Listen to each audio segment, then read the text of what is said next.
Bienvenidos a todos, estamos en el marco del segundo Encuentro Esteros, que como saben se realiza dentro de la 10ª Feria del Libro de Curuzúcuatiá. Estoy muy contenta en esta ocasión, como todos estos días, porque en este caso son 3 amigos que nos acompañan desde Puerto Rico, desde Uruguay y desde Nueva York. Les quiero contar, estamos diciéndolo estos días, pero en esta ocasión, en el segundo Encuentro Esteros, estamos homenajeando a la poeta argentina residente en París, Luisa Futuransky. Así que estamos muy, muy felices por ello también. Son 54 poetas los que participan de esta segunda edición del Encuentro Esteros, y en esta oportunidad tenemos la alegría de contar con Irene Santos, que es una poeta dominicana, residente en Nueva York, que participó el año pasado del Encuentro Esteros, y no queríamos dejar de tenerla este año nuevamente en el encuentro, así que bienvenida, Irene, una alegría tenerte. Un placer. Bueno, Irene es además codirectora del New York Poetry Festival que se lleva a cabo en Nueva York, lo dirige junto con Carlos Aguasaco y con Carlos Velázquez, ¿verdad? ¿Que es Carlos? Sí, sí, siempre algunos nombres se me van. Y junto con Irene vamos a entrevistar, ya entramos, vamos a entrevistar a la poeta puertorriqueña Mayda Colón, de quien leo su biografía. Mayda Colón nació en 1975 en San Juan de Puerto Rico, es poeta y editora, se dio a conocer con su libro objeto Dosis del 2006, perdón. Entre sus obras más conocidas está Prozac del 2010 y Recuentos y Volteretas del 2016. Fue ganadora del premio al mejor libro del año del Pen Club 2014 con su libro Prozac, y ganó el premio al joven destacado del año de la UNESCO en 2013. Algunos de sus poemas han sido traducidos al inglés, italiano y alemán. Su libro más reciente se titula La Casa del Vacío, precioso título. Alejandro Álvarez, editor, San Juan, Puerto Rico, 2018. Ha sido invitada a Latin-Aid en el año 2018, es editora y directora de la colección de poesía para Traballs Editores. Actualmente vive en San Juan, Puerto Rico. Bienvenida, querida Mayda. Muchas gracias, un honor estar aquí con ustedes. Bueno, y también tenemos, a ver, voy a intentar decir un apellido que no es fácil. Tenemos a Gustavo Wojciechowski. Es la primera y la última vez que voy a intentar pronunciar este apellido, conocido como Maca, quien nació en Montevideo en 1956, es diseñador gráfico, ilustrador, artista visual, poeta y editor.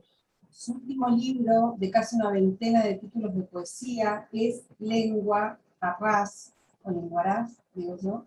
También ha publicado una novela, poesía visual y tipográfica, así como un par de CDs con sus textos en colaboración con músicos y artistas multimediales.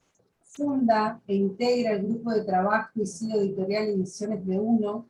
De 1982 al 87, funda y participa el panfleto de agitación cultural y La Oreja Cortada entre el 87 y el 90. Se desempeña como lector y asesor literario en la editorial Joea, dirige la colección Imaginaria, se desempeña también como lector y asesor en la editorial Almará del 97 al 2000 y dirige la colección Cuestiones. En 2004 funda su propio sello editorial, Yaburú, que, digo yo, es una de las editoriales que hace los libros más bonitos y más viciosos, como se dice en algunos lugares del mundo de Uruguay. Ha realizado varias exposiciones de poesía visual y tipográfica, tanto en Uruguay como en el extranjero. Participó de festivales de poesía de Uruguay, Argentina, México, Puerto Rico, El Salvador, Guatemala y Chile. Bienvenido, Maca, a este segundo Encuentro Esteros. Un placer, encantadísimo de estar acá con ustedes y compartir con queridas amigas. Así que un placer. Bueno, perfecto. Vamos a intentar entonces en estos minutos hacer un diálogo que vamos a coordinar con la querida Irene Santos. Y sin más yo voy con una pregunta para los dos, porque en el caso de los dos, ambos son poetas, pero además están dedicados a la edición, ¿no? Así que no es casual que los hayamos unido, porque además sabemos que son amigos, que se conocen. Pero mi pregunta puntual, en este camino del editor, hay como mucha pasión y creatividad por parte de los dos. Entonces quería preguntarles, empezamos con Mayra si quieren, ¿qué le suma el editor al poeta? Bueno, a mí me encanta trabajar libros. Podría decir que un tanto más que escribir propiamente. Tu editor es realmente quien cuida tu texto, quien ve ese hilo conductor, quien ve que un poema vaya tras el otro y se pueda leer como una unidad. Creo que a veces, especialmente cuando estamos comenzando a escribir, pues se nos hace muy fácil escribir poemas sueltos. Y quizás con el tiempo es que desarrollamos esa conciencia del libro y que cuando lo vamos escribiendo, en efecto, nos damos cuenta que esto que vamos escribiendo es un libro y hasta lo trabajamos como libro y podemos determinar qué cosas le faltan y qué cosas quedan fuera de esos textos que escribimos con ese propósito. Entonces yo creo que un poco es otra mirada fuera de la tuya que te ayuda a poder redondear esa idea de el libro y que en determinado momento vigila tus registros.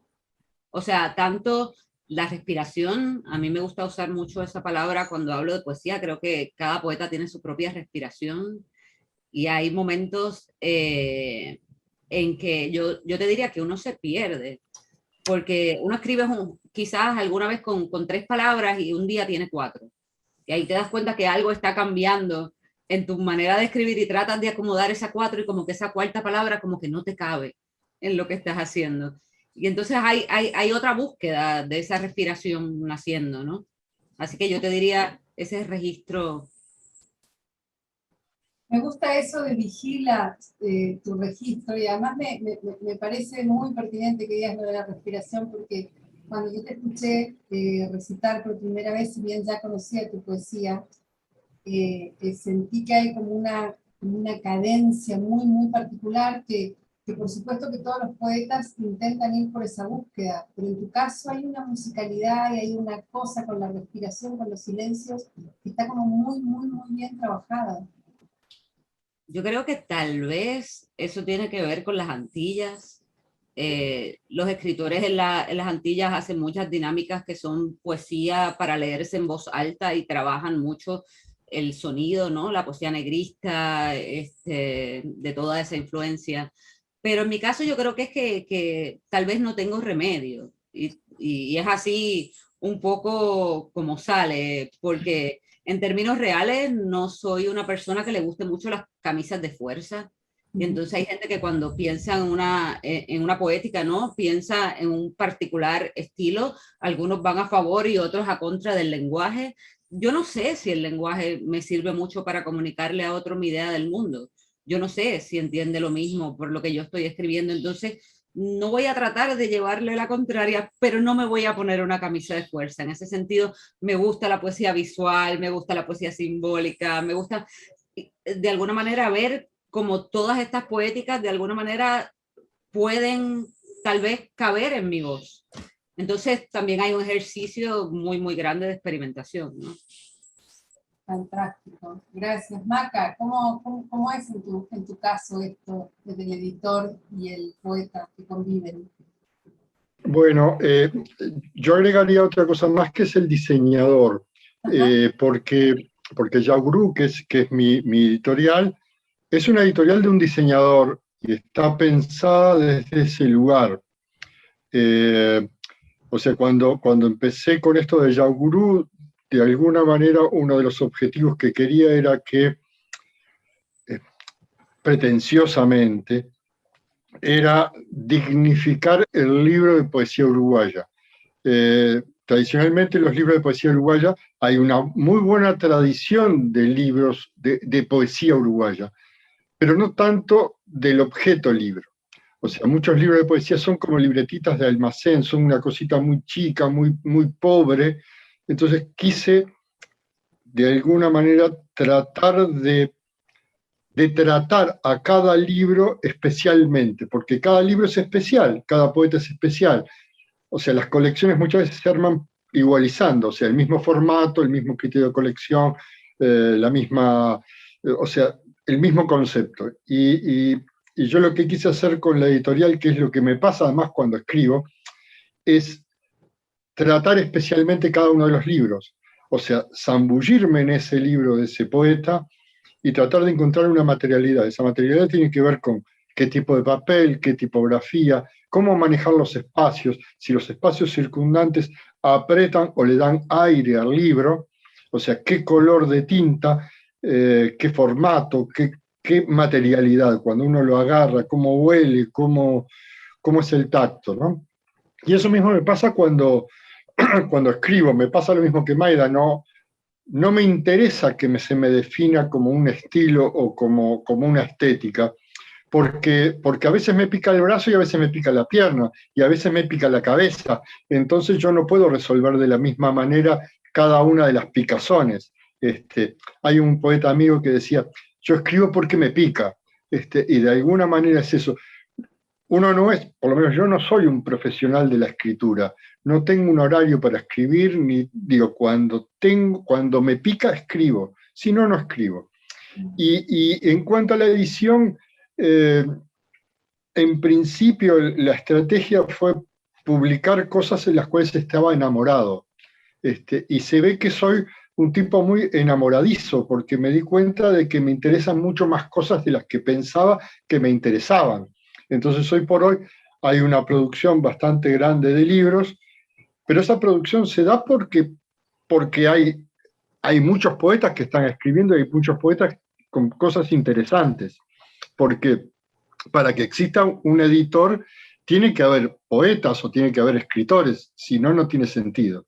Y bueno, me parece que pasa un poco por ahí, aunque creo que estuve medio entreverado, pero normalmente soy entreverado y la cuestión de la poesía y de la edición también es una forma de entender, de desentenderse, de entreverarse y desentreverarse para lograr productos y objetos que tienen una comunicación. A veces esa comunicación es muy fluida y muy llana y a veces es muy intrincada. Y eso no quiere decir que sea buena o mala, simplemente que cada cual tiene su forma de ser.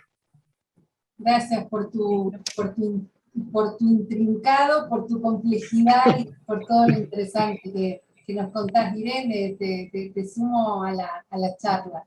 Bueno, yo estoy deleitándome aquí, escuchando a Mayda y a Maca conversar sobre estos temas y me gusta mucho lo que creo que también Maca está de acuerdo y tú, Carolina, cuando ella habla de la respiración, que a veces no es solamente la cuestión del lenguaje, ¿sí? Sino que la gente perciba eso, que la gente sienta eso. Pero a veces cuando estamos en las entrevistas, uno tiene 3 preguntas aquí para hacerlas, pero de lo que van hablando se van concatenando cosas y me llama la atención que Maca habla de, dice, de los chicos, ¿sí? De lo pobre, porque a él le gusta oler el papel, le gusta el color y ponerlo todo en orden. Pero Mayda yo sé que hace libros objetos, ¿right? Entonces, en el libro de Mayda, Dosis, creo que tienes en un frasquito poemas, right? 16 poemas, que es como un ejemplar que tengo aquí de un poeta mexicano.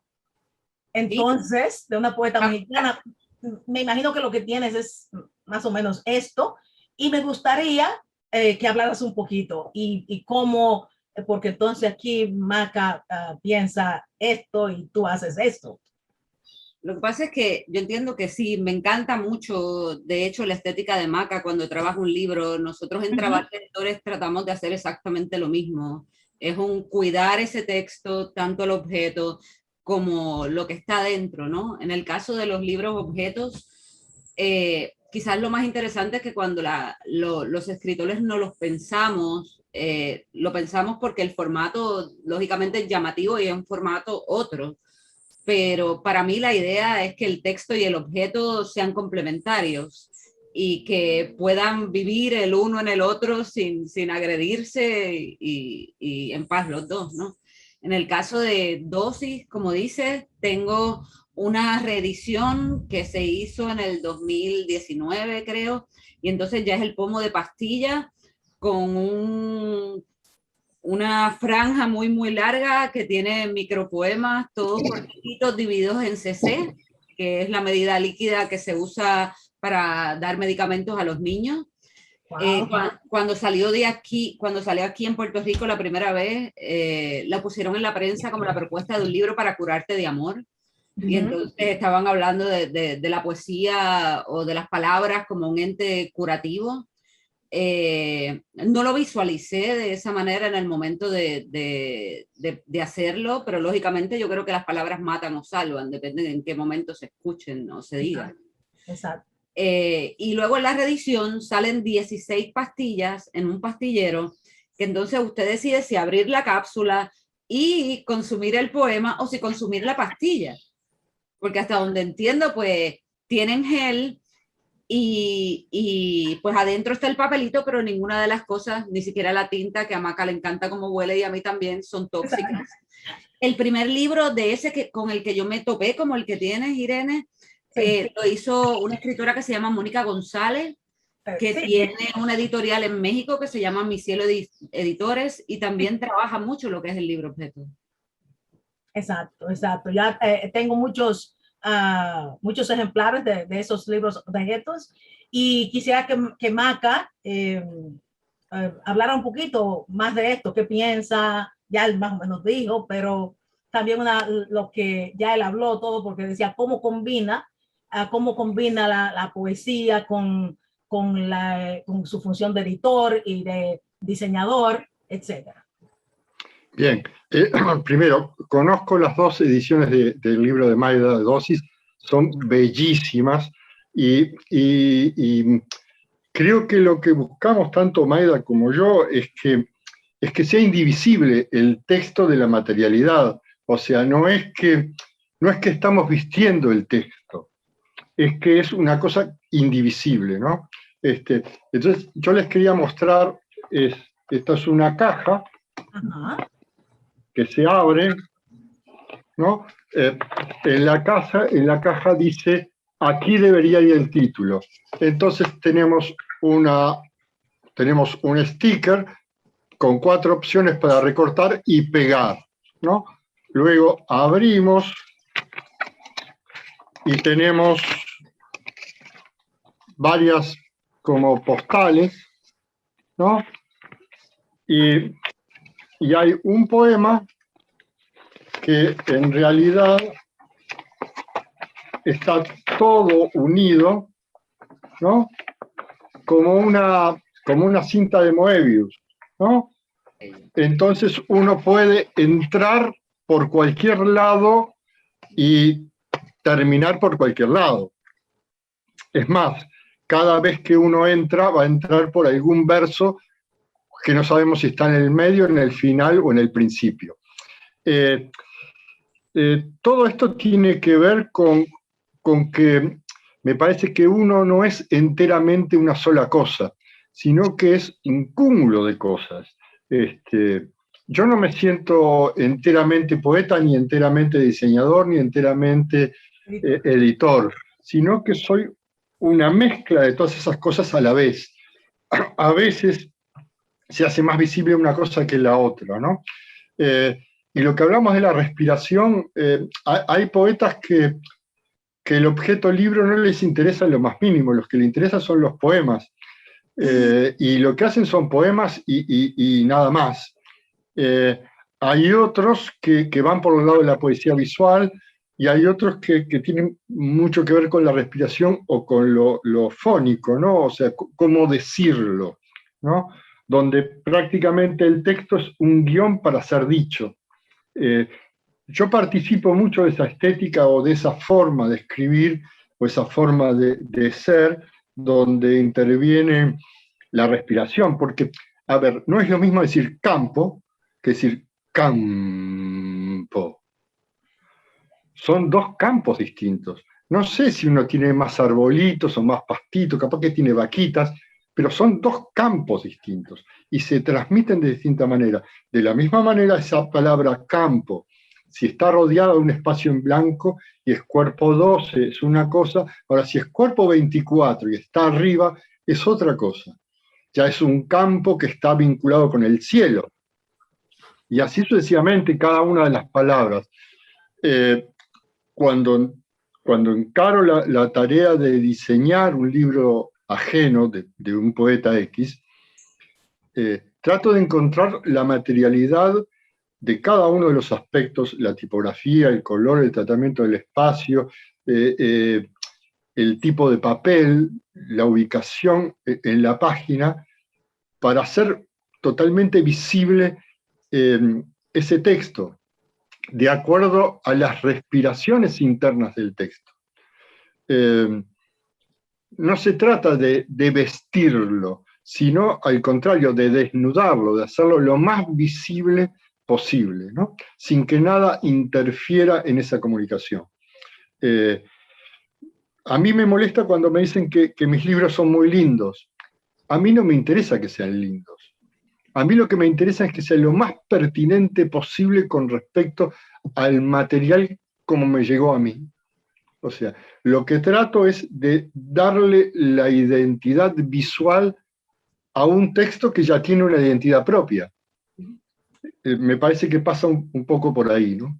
Exacto. Creo no haber usado, creo que no usamos ni Irene ni yo la palabra lindo, bello, pero en todo caso, no. Es que sí, No, pero tío, no, es un chiste. Digo que sí, son únicos, son personalísimos, y en todo caso yo me quedo con esa explicación que haces, porque es una forma de entender un poco, ¿no? De dónde sale el proceso, casi cuando te veíamos, digo yo, desarmar ese libro o armarlo o presentarlo, yo lo veía casi como haciendo magia, ¿no? Y bueno, esa magia de la poesía, que creo yo cada uno la trae de su forma, ¿no? En estos días, le cuento a la gente, tenemos también la posibilidad de oír tanto a Maida como a Maca leyendo sus propios poemas, así que como estamos aquí con ellos, quizá vamos a ir por otros terrenos, y además es una instancia de charla también breve, así que Irene, si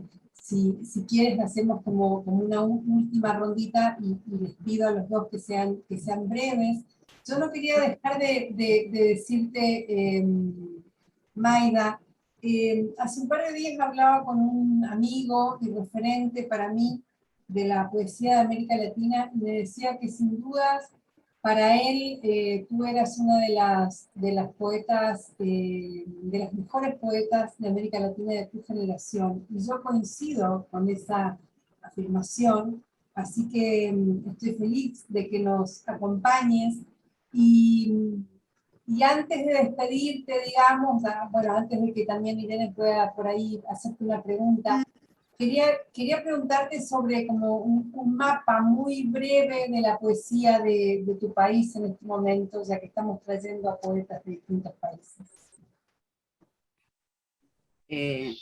Bueno, pues yo te diría que en Puerto Rico hay muchas poéticas totalmente diferentes las unas de las otras, pero tal vez todo comienza hermoso desde los poetas tal vez del 60, que ya se comienzan a conocer mucho más, ¿no? Con estos poemas que en parte tienen que ver con la patria, tienen que ver mucho con la naturaleza y con el interior de lo humano. Luego la generación del 70 es la que rompe las calles, comienza a salir a las plazas y toma las plazas de los pueblos y lee en voz alta en todas las calles, y su poética tal vez se abre, se vuelve un poco más de la vanguardia, habla, experimenta con el lenguaje, pero es muy interesante porque yo creo que en Puerto Rico muy pocas veces la poesía deja de tener sonido. Bueno, la cuestión es que pues los 90, que tal vez sería donde a mí me sitúan, entre los 80 y los 90, le llaman de alguna manera la generación enlace.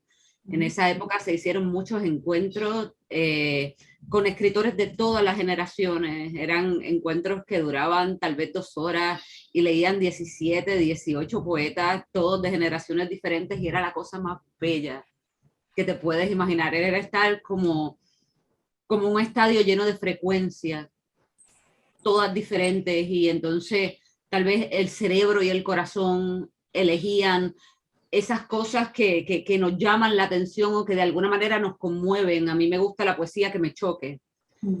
Y que de alguna manera, o sea, me haga contestar. Creo que la literatura también de manera linda es una gran y hermosa conversación entre lo que se ha dicho de siempre, ¿no? Todos esos poetas que uno lee y que ha escuchado en la vida, de alguna manera componen ese repertorio de nuestro yo poético.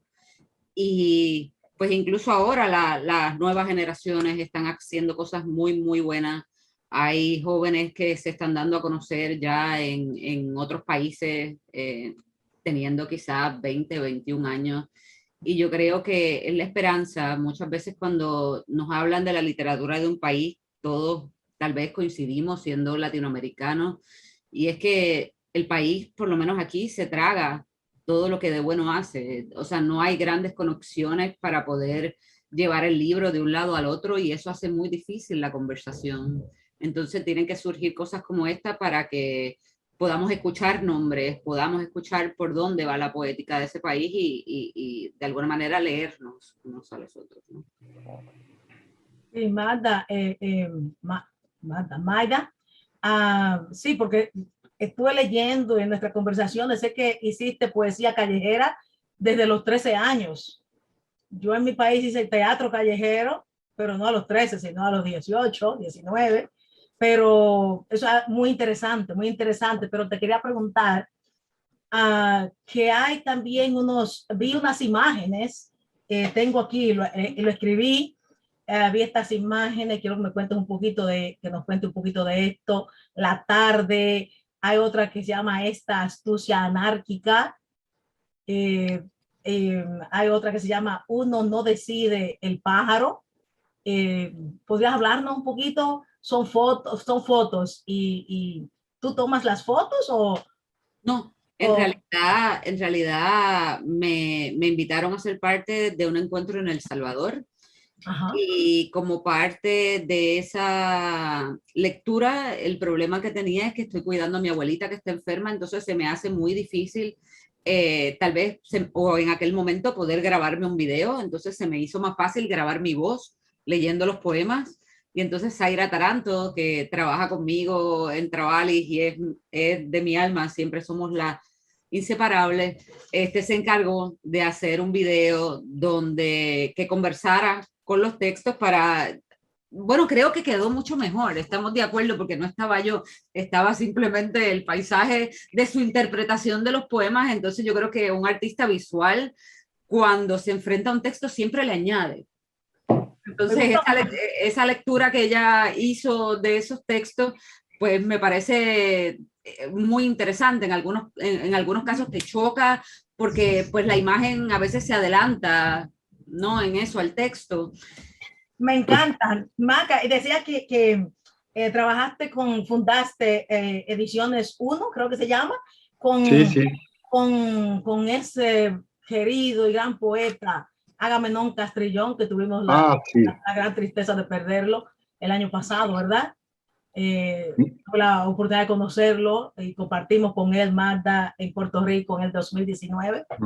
Pero leyendo, buscando sobre ti, me encantan los títulos. Por ejemplo, anoté Textículos. Me encanta. Entonces me hablas un poquito. Tienes otro título que se llama Esto no es un libro de poemas. Entonces, mi pregunta, ¿de qué es entonces? Y tienes una novela que se llama Zafiro, que ya estoy loca por leerla porque yo solo quería ser el cantante de una banda de rock and roll. Bien. Bueno, primero, Agamenón Castillón es mi hermano del alma. Nuestro primer libro lo editamos juntos y desde antes de ese primer libro estuvimos juntos por la vida. Es un ser que está dentro de mí, que no se fue. Simplemente eso es mi hermano. Y bueno, los títulos de mis libros, de alguna manera, también representan un poco mi estética o mi forma de entender la poesía, y que también tiene que ver con la forma de entender la edición. Yo siempre digo que existen las grandes avenidas. Una ciudad tiene grandes avenidas por donde pasan cosas maravillosas. Pero también existen los caminos vecinales, donde ocurren cosas que no pasan por las grandes avenidas. Y a mí me gusta transitar por esos lados, porque encuentro olores, comidas, poesías que son distintas. O sea, me gusta ir por los límites y por esos lugares donde no es del todo una cosa, donde el poema capaz que no es un poema, que es un objeto, o es una cuestión visual, o es una cuestión sonora, o capaz que es una poesía, que es una narrativa, o de alguna manera romper o violentar los límites. No es que me proponga hacerlo de antemano, sino que se ve que tengo alguna cosa entre oreja y oreja que me hace estar como molestando a la poesía, o agarrarla por el codo, que en vez de agarrarla por la mano, y me sale esa forma de ser, ¿no? Y bueno, yo creo que las cosas son importantes cuando ocurren, y ocurren espontáneamente, así como contaba Maeda, que sé que es así. Y esa es la forma, y sobre todo yo resaltaría que en esta cosa de la edición de poesía, sobre todo en la edición de poesía, no hay otra manera que es enamorándose, ¿no? O sea, creo que esto se hace por amor, específicamente por amor.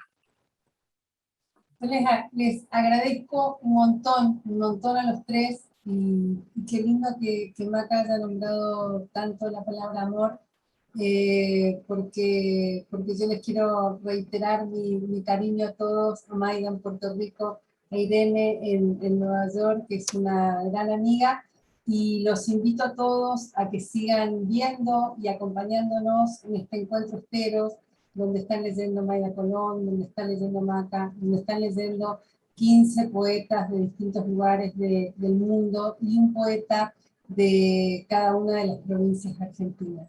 Un beso enorme a todos y mil gracias.